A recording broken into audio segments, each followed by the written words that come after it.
From the Detroit Free Press, it's Wednesday. Here are today's top stories, presented by Bush's Fresh Food Market. Calling all foodies, Bush's is hiring. Are you passionate about food, looking for growth, development, and excellent wages? Come grow with Bush's and apply online at bushes.com/join-our-team. That's Bush's, BUSCHS.com/join-our-team. This is Lily Altavina with the Detroit Free Press. In a tense day-long session, the Michigan State Board of Education on Tuesday met to discuss the upcoming school year as the debate over how to reduce the spread of COVID-19 in the classroom escalated nationwide. The State Board considered multiple resolutions both supporting and opposing mask and vaccine mandates, but ultimately passed a resolution stating they supported local control. For nearly 3 hours, public commenters from across the state expressed their opinions about mask mandates, vaccines, critical race theory, and even board members' use of cell phone and laptops while public comments were being heard.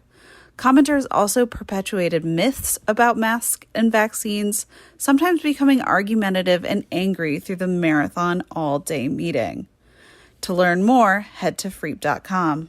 This is Todd Spangler, Washington correspondent with the Detroit Free Press. President Biden and Michigan Governor Whitmer got a clear victory out of the U.S. Senate on Tuesday. 19 Republicans joined all of the Democrats to approve a $1 trillion infrastructure bill. And if it passes the U.S. House as expected, it's going to mean a lot of funding for Michigan. The state would get more than $7 billion over the next 5 years to repair and build highways. More than $500 million would go toward repairing or replacing bridges. And another $1 billion could go to upgrade and expand public transportation. That's just a sampling of what's in the bill that could affect Michigan. There's a $1 billion earmark for Great Lakes projects. And there is a $7.5 billion investment in electric vehicle charging stations that will help Michigan's automakers nationwide. Michigan Senators Gary Peters and Debbie Stabenow both supported the program. Now the question is whether and when the House will get to it. Democratic leaders there say they want it to pass, but they also want the Senate to first pass a $3.5 trillion budget bill that could allow for a vast array of new social and governmental programs. That isn't as certain to happen, so stay tuned. This is Emma Stein for the Detroit Free Press. Grab a blanket, a friend, and prepare to be a little sleep-deprived. The Perseid meteor shower is peaking this week. Widely known as one of the biggest meteor showers each year, it's active from the middle of July to the end of August, and it's peaking this week from August 11th to 12th. And during this peak, you should be able to see about 100 meteors per hour.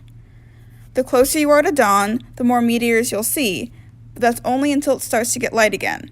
So experienced observers say that 3 to 4 a.m. is the ideal viewing time. It's an equipment-free activity, so as long as it's dark outside and you're not in the middle of a city, you should be able to see the little pieces of space junk burning through the atmosphere. For more on this, check out freep.com. I'm Andrew Hammond for the Free Press Sports Department. The Detroit Lions have a turd-free atmosphere. You don't have to take my word for it. Just ask Lions head coach Dan Campbell. After discussing the biting of kneecaps, advocating for a real lion at the team's training facility, the Lions head coach has his latest hit in what has already been an entertaining Campbell era. While talking to the media on Tuesday, just days before the first preseason game, Campbell talked about what it's going to take the 53-man roster.